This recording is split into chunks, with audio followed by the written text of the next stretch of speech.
TDP chief Chandrababu Kuppam నియోజకవర్గంలో హంద్రీనీవా కాలువను పరిశీలించారు. ఫిబ్రవరి 26న CM Jagan Handrineeva కాలువపై నీళ్లు విడుదల చేసిన రాజుపేట ప్రాంతానికి చంద్రబాబు వెళ్లారు. సీఎం జగన్ ప్రారంభించిన కెనాల్ గేట్లను పరిశీలించారు. ఈ సందర్భంగా హంద్రీనీవాలో ఉత్తుత్తి గేట్తో సినిమా సెట్టింగ్ ఏర్పాటు చేశారని ఎద్దేవా చేశారు.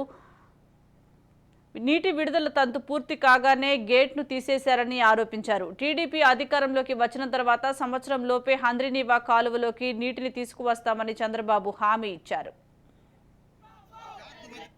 టీఎంసీ నీళ్లు తీసుకొచ్చి తద్వారా 640 చెరువులకు నీళ్లు ఇవ్వాలని, బాలార్లో 30 చెక్ డ్యాములకి ఫిలప్ చేయాలని, మొత్తం ప్రతి ఒక్క ఎకరాకు నీళ్లు ఇవ్వాలని, డ్రిప్ ఇరిగేషన్ కూడా లింక్ చేసి సమర్థవంతంగా నీరంతా ఉపయోగించుకుని 613 కోట్లకు గాను మొత్తానికి 520 కోట్లు ఖర్చు చేశాం. 90% పూర్తయినాయి. 1000 కోట్ల నీళ్లు రిలీజ్ చేశాం. ఫంక్షన్ కూడా పెట్టాం. మదనపల్లి దాటింది, పుంగనూరు దాటింది, వీకోటకు వచ్చింది, పలమనేరు దాటింది.